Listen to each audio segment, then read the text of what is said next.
This is the fuel petcock or the fuel valve for the Honda Nighthawk CB 750. So it's a 750 model of the Nighthawk.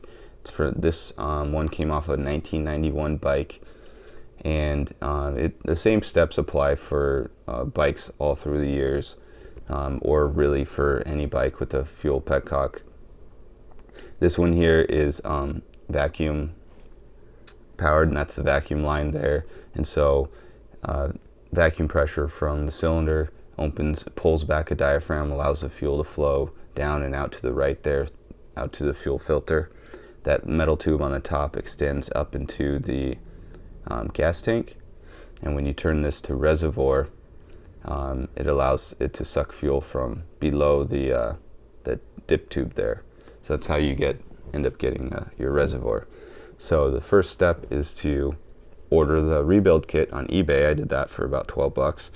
And it comes with a few diaphragms, one spring, and a couple O-rings. And unscrew this top cover, and underneath that is a spring. Now, when I took the spring out, I noticed it looked fine, but wasn't broken or anything, but it was shorter than the spring that came with the rebuild kit. There's a little metal disc there.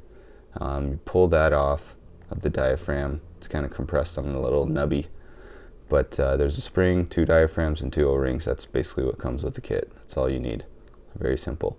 So when you go to pull this off, you'll notice the ends, there's like a nub pressed into a little coupling there from both of these rubber diaphragms. They're 2 separate diaphragms, and so you just need to yank on those to get them out, and to push the new ones in, you put pressure on the center, being careful not to tear them.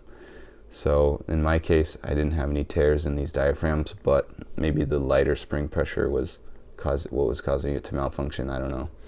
So you pull this cap off there's a socket, kind of a nut on the end, or you can just use some pliers to grab it and twist it.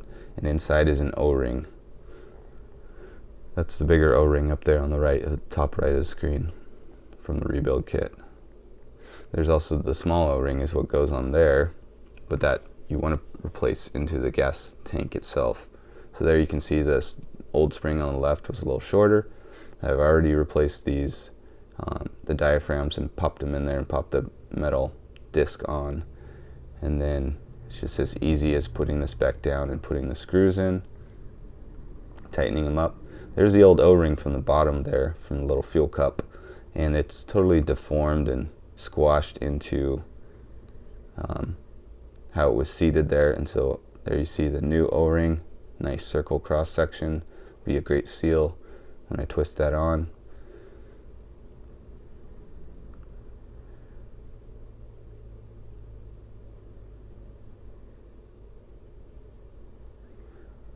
So you just screw this on and tighten it up, and also tighten those screws, the 4 screws. And I also replaced the fuel lines as well, and the vacuum line. Got those at Napa Auto Parts. So there's the O-ring where it fits, and like I said, you want to put that into the bottom of the gas tank when you're installing this and screwing it back on.